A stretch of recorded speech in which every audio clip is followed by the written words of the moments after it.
Assalamualaikum warahmatullahi ta'ala wabarakatuh. A'udzu billahi minasy syaithanir rajim. Bismillahirrahmanirrahim. Alhamdulillahi rabbil alamin wa bihi nasta'in ala umurid dunya waddin. Wassalatu wassalamu ala sayyidina wa nabiyyina wa habibina wa syafi'ina Muhammadin sallallahu alaihi wasallam, khatamin nabiyyin wal mursalin wa ala alihi wa sahbihi ajma'in. Wa la hawla wa la quwwata illa billahil aliyyil azim. Wa la hawla wa la quwwata illa billahil aliyyil azim. Wa la hawla wa la quwwata illa billahil aliyyil azim. Wa qala Allah ta'ala rabbi israh li sadri wa yassir li amri wahlul 'uqdatam min lisani yafqahu qawli. Subhanaka la ilma lana illa ma 'allamtana innaka antal alimul hakim. Alhamdulillah wa syukurillah. Ayahanda bunda para jemaah yang dimuliakan oleh Allah Subhanahu wa ta'ala, kita menyambung kembali perkongsian ilmu kita daripada hukum hakam salat berjemaah. Alhamdulillah wa syukurillah, bulan lalu itu kita telah pun masuk pada perbincangan bab masbuk, yaitu kita sebutkan sebagai ingatan kita semula. Masbuk itu ialah seorang makmum yang mana dia tidak sempat berdiri bersama imamnya, sekedar masa membaca suratul Fatihah yang sederhana sebelum imamnya rukuk.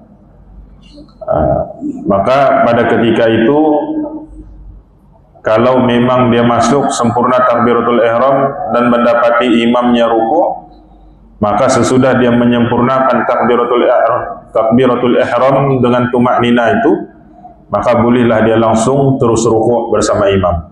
Kalau dia sempat dapat rukuk itu, dapatlah dia rakaat itu. Kita sudah panjang lebar tanpa perlu membaca Fatihah. Ataupun yang kedua, dia sempat bertakbiratul ihram bersama imam, mungkin sempat juga berdiri bersama imam dan sempat membaca sedikit suratul Fatihah hingga manalah. Mungkin baru sampai ayat Maliki Yaumiddin, kemudian imam pun rukuk, maka cukuplah bagi dia memberhentikan bacaan Fatihahnya dan rukuk bersama imam. Jadi Ustaz, orang yang masbuk itu hendaklah dia membaca Fatihah, ataupun situasi yang kedua terbaca Fatihah tapi sebahagiannya saja. Adakah boleh? Sedot kita bila belajar sembahyang, rukun sembahyang itu di antara dia adalah membaca suratul Fatihah. Maka bila kita menjadi makmum yang masbuk, boleh jadi kita langsung tidak membaca Fatihah, atau boleh jadi kita terbaca Fatihah sebahagian, kemudian kita ruku bersama imam, maka Fatihah kita tidak sempurna. Adakah tidak membatalkan sembahyang? Jawaban dia tidak. Itulah rukhsah, keringanan ataupun kelebihan yang diberikan oleh hukum fiqh kepada mereka yang masbuk. Maka cukuplah bagaimana Nabi SAW menyebutkan, man kana lahu imamun fa qira'atul imami lahu qira'atun. Barang siapa yang mempunyai imam, maka bacaan imam adalah bacaan baginya. Maka orang yang masbuk itu bacaan Fatihahnya sungguh pun mungkin dia tidak terbaca langsung Fatihah, ataupun dia terbaca sebahagian kemudian langsung ruku, dapat dia bersama tumaknina bersama imam dalam ruku itu, maka Fatihahnya ditanggung oleh imam. Itulah yang kita sudah panjang lebarkan. Kemudian barulah kita masuk malam ini tajuk yang seterusnya, yaitu kita menyebutkan tentang apakah dia hukum sengaja melingah-lingahkan takbiratul ihram. Nah, ini bukan sebab dia masbuk, dia memang ada di situ, memang sudah berdiri dalam shaf. Nah, tapi tidak tahu kenapa perangai orang kita suka betul dia bercerita lagi dia sama kawan sebelah. Selalu situasi begini bila berlaku, Ustaz, kalau sembahyang 5 waktu ini jarang kita nampak. Biasa kita nampak tarawih, witir, dia boleh target tuh imam tuh. Ini imam baca panjang ini, dia bilang. Sekarang saya kita bertakbir, dia bilang. Agak-agak dia mau baca habis-habis surah tuh baru kita bertakbir.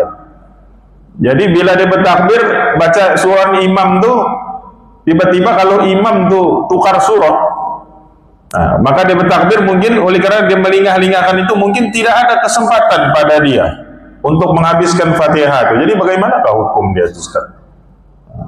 Makanya dia baru baca Fatihah, dia bertakbir itu sepatutnya dia boleh habis, cuma saja dia melingah-lingah, cerita lah apalah, melambat-lambat.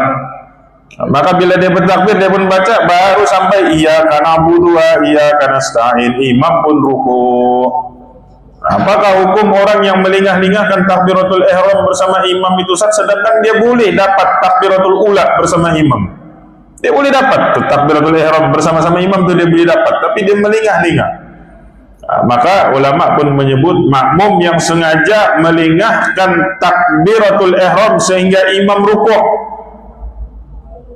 ataupun hampir-hampir rukuk, maka makmum itu dikira cuai dalam mendapatkan fadilat takbiratul ihram dan fadilat membaca Fatihah bersama imam, tetapi tidak dikira cuai dalam mendapatkan rakaat. Maka perbuatan melambat-lambatkan takbiratul ihram itu adalah makruh. Maka kira dia jadi macam masbuk jugalah. Cuma perbuatan dia memasbukkan diri dia itu makruh. Jadi jangan sembarang-sembarang buat. Sebab kenapa? Sebab luput kita. Sebab yang pertama kita luput takbiratul ihram bersama imam. Kemudian yang kedua kita luput lagi apa luput dia? Luput fadilat pahala membaca suratul Fatihah bersama imam. Jadi sayang. Sedangkan kita boleh dapat pahala tuh, kita dapat pahala takbiratul ihram bersama imam, kita dapat pahala membaca Fatihah bersama imam, tapi kita luput. Kenapa? Karena kecuaian kita, melingah-lingah. Jadi perbuatan itu makruh, jangan dibuatlah. Jadi kalau kita memang sudah ada di situ, maka takbiratul ihram bersama imam itulah yang paling afdal, jangan diliwat-liwatkan. Selesai masalah.